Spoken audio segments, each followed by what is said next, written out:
Vamos con la parte B del tema 29 dedicado a la educación inclusiva. El derecho a la educación, eh, el, el tema se denomina así, el derecho a educación, la enseñanza obligatoria en el sistema educativo español, aspectos del sistema educativo relacionados con la inclusión educativa y la atención a la infancia en desventaja social. Todos los niños y niñas tienen derecho a la educación, tal y como recogen numerosos textos internacionales. La naturaleza y el alcance de los diferentes tratados marco contribuye a asegurar la universalización de la educación. Sin embargo, el acceso a la educación no garantiza que ésta se desarrolle bajo los principios de equidad y justicia social. El esfuerzo de los sistemas educativos por alcanzar una educación inclusiva no siempre se traduce en políticas coherentes con los principios en los que ésta se sustenta. Hay una introducción en la que se plantea que la perspectiva del derecho fundamental de todas las personas a la educación ha incrementado su protagonismo, y dan cuenta de ello las diferentes declaraciones, convenciones y foros que en el panorama nacional e internacional se han elaborado. Todas ellas reclaman con rotundidad la obligación de los Estados que la suscriben de asegurar un puesto escolar a todos los niños y niñas, y asimismo coinciden en denunciar enérgicamente la desigualdad en el acceso a la escuela y las situaciones de exclusión que experimentan determinados colectivos como las niñas, las minorías étnicas o las personas con discapacidad, entre otros. La naturaleza del alcance de estos tratados marco parece explicar la conveniencia de situar al frente lo urgente, en este caso asegurar la universalización de la educación posponiendo otras cuestiones. En consecuencia, los colectivos en situación de ventaja han experimentado constantes vulneraciones de derechos básicos. Uno de los desafíos más acuciantes de la educación obligatoria en nuestro país pasa por asegurar respuestas educativas basadas en la equidad, la calidad y el reconocimiento de la diversidad del alumnado. Más concretamente, los intentos por reformar el sistema educativo general para acoger en su seno a toda la población en edad escolar se inician con la aprobación de la LOGSE en 1990. Desde entonces y hasta la fecha, las sucesivas leyes orgánicas de educación han incorporado, al menos sobre el papel, el principio de atención a la diversidad. Dicho principio refiere la obligación del Estado de garantizar a todos los niños y niñas el derecho a la educación, reconociendo la heterogeneidad del alumnado, combatiendo las desigualdades y adoptando un modelo educativo abierto y flexible que asegure unos resultados escolares aceptables para todos sin excepción. La legislación española en relación a la educación inclusiva ha experimentado un progresivo enriquecimiento a partir de la promulgación en 1985 del Real Decreto de la Ordenación de la Educación Especial, momento en que se empieza a plantear la integración de niños con discapacidades en centros ordinarios. Partiendo de esta normativa, en nuestro país se ha logrado importantes logros como la escolarización de todas las personas en un único sistema, el incremento de equipos psicopedagógicos y la ampliación de centros y recursos para atender debidamente a los alumnos con necesidades educativas especiales. El marco legislativo del Real Decreto de 1985 a la LOMCE. Se puede afirmar que la educación inclusiva en España no comienza hasta 1985 con la promulgación del Real Decreto de Ordenación de la Educación Especial, puesto que las leyes anteriores se limitaban a reconocer el derecho a la educación de todos los ciudadanos, aunque concebiendo la educación especial como un proceso paralelo al sistema educativo ordinario. La Ley de 1985 plantea explícitamente los beneficios y la necesidad de escolarizar en centros ordinarios a todas aquellas personas con deficiencias psíquicas y sensoriales a través de apoyos individuales específicos. Solo cuando las características del alumnado no hacen posible su inserción en el sistema educativo convencional se debe recurrir a centros de educación especial. Posteriormente, la Ley Orgánica 1/1990 de Ordenación General del Sistema Educativo, la LOGSE, apuesta claramente por los principios de normalización e integración, introduciendo por primera vez el concepto de necesidades educativas especiales para referirse a aquellos chicos y chicas que, llevando a cabo su escolarización en aulas ordinarias, precisan de apoyos especiales e incluso algún tipo de adaptación curricular para superar deficiencias o problemas de desarrollo o aprendizaje. Con la Ley Orgánica de Educación LOE 2006 se ahonda en el compromiso social de los centros de realizar una escolarización sin exclusiones, respondiendo a los principios de calidad y equidad. Además, se intenta dotar a los centros escolares de la autonomía suficiente para favorecer la inclusión de todos los alumnos. La normativa de educación más actual, la Ley Orgánica para Mejorar la Calidad Educativa, el 11 de 2013, obviando la LOMLOE que ha salido ahora, tiene entre sus objetivos promover el máximo desarrollo personal y profesional de las personas. Sin embargo, diversos sectores relacionados con la educación consideran que no supone ningún avance significativo en materia de inclusión escolar. Atendiendo al contenido de la nueva ley, se puede comprobar un fuerte motor que la moviliza, constituido por las directrices de la política educativa internacional materializada particularmente en la Agenda 2030 para el Desarrollo Sostenible en lo relativo a la educación. Esto, por su parte, se sustenta en la LOMLOE con la el actual con la adopción del enfoque de derechos de la infancia en los principios rectores del sistema educativo y, derivado de ello, la eliminación de diferentes formas de discriminación en la escuela y el impulso de la igualdad. El texto se asienta en varias ocasiones en la Convención sobre los Derechos del Niño de Naciones Unidas de 1989, reconociendo el interés superior del menor, su derecho a la educación y la obligación que tiene el Estado de asegurar el cumplimiento efectivo de sus derechos. Por otra parte, hace referencia a las observaciones generales del Comité de Derechos del Niño y a los protocolos facultativos, lo que sitúa en el lugar que le corresponde a los órganos legítimos de interpretación de las convenciones de Naciones Unidas, los diferentes comités, y a los instrumentos que refuerzan las convenciones, desarrollos que los comités realizan para interpretar cada convención.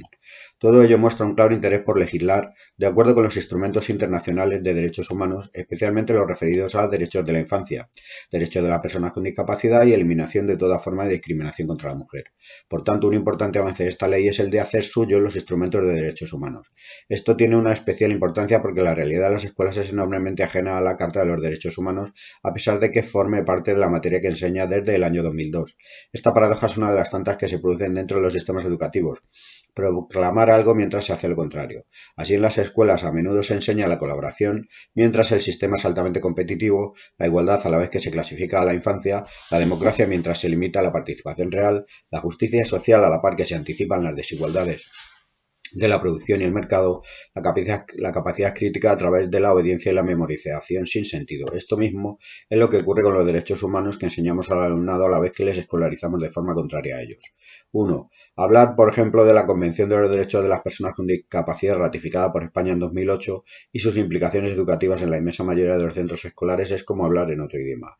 Por eso cobra una relevancia especial que la nueva ley educativa proclame desde su artículo primero la equidad, la inclusión educativa y la accesibilidad universal como principios de la educación, remitiéndose a las citadas convenciones de Naciones Unidas. Esto incorpora en la Ley Orgánica de Educación los planteamientos ratificados en ellas.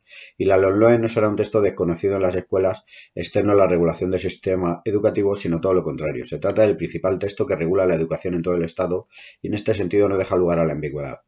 Dice que la adopción de estos enfoques tiene como objetivo último reforzar la equidad y la capacidad inclusiva del sistema, cuyo principal eje vertebrador es la educación comprensiva.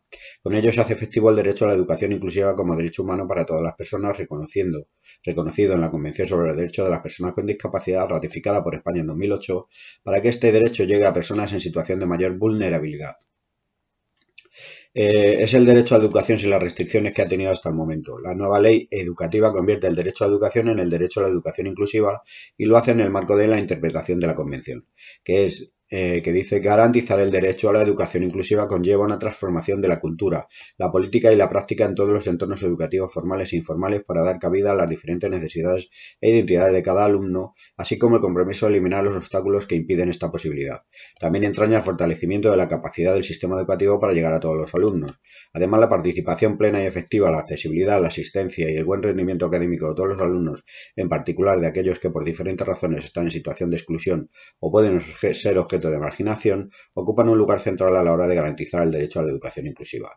Requiere además una profunda transformación de los sistemas educativos en las esferas de la legislación, las políticas y los mecanismos para financiar, administrar, diseñar, impartir y supervisar la educación.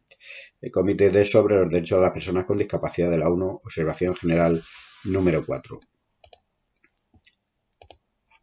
Los avances en la educación inclusiva. En base a esta legislación, es indudable que la educación en España ha avanzado decididamente hacia la educación inclusiva, especialmente en las 2 últimas décadas, tratando de integrar en el mismo sistema a los alumnos con algún tipo de necesidades educativas especiales, ya sea por dificultades en el aprendizaje como por motivos socioeconómicos o culturales. En este sentido, los esfuerzos para integrar en el sistema educativo a la numerosa población inmigrante que se ha asentado en nuestro país, especialmente desde el año 2000, han sido muy importantes y los resultados obtenidos bastante satisfactorios.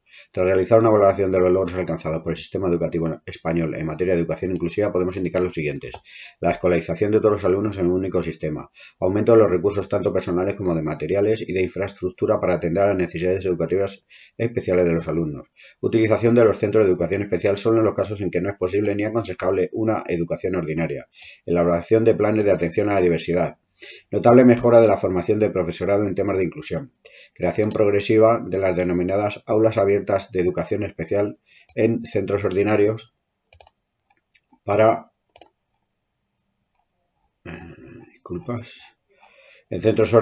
atender a los alumnos con necesidades educativas severas.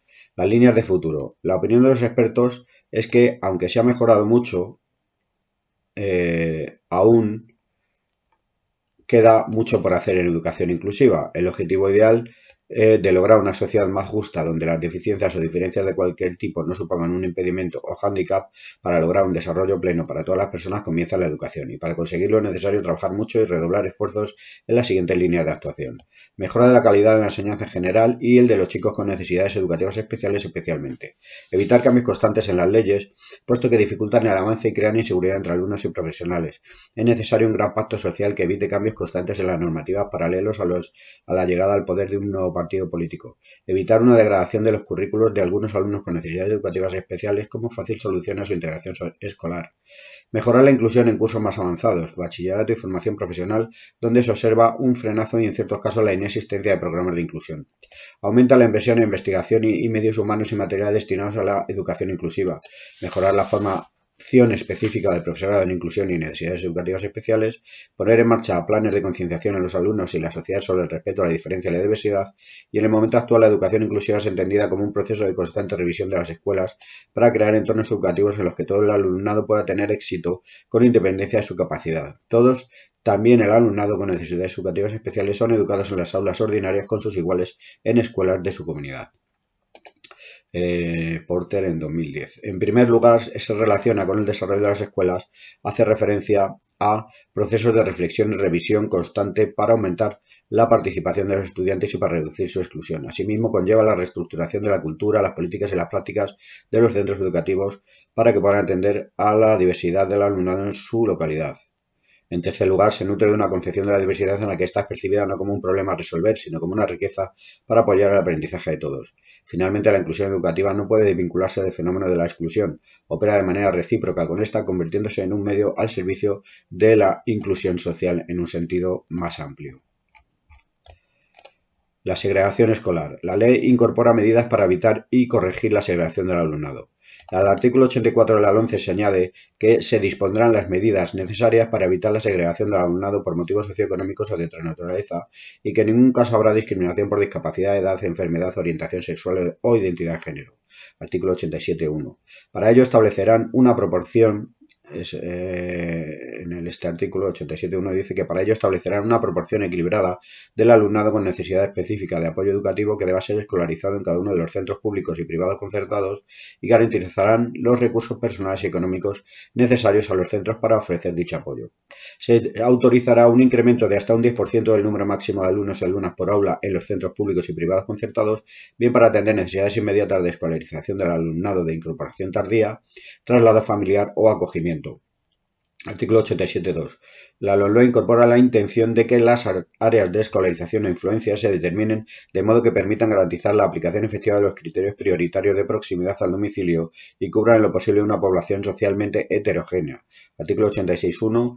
Y en ningún caso las características propias de un centro o de su oferta educativa, tales como las derivadas del hecho de que el centro imparte enseñanzas plurilingües, de que hubiera tenido reconocida una especialización curricular o hubiera participado en una acción destinada a fomentar la calidad, podrán suponer modificación de los criterios de admisión. Esto es el artículo 86.1 también.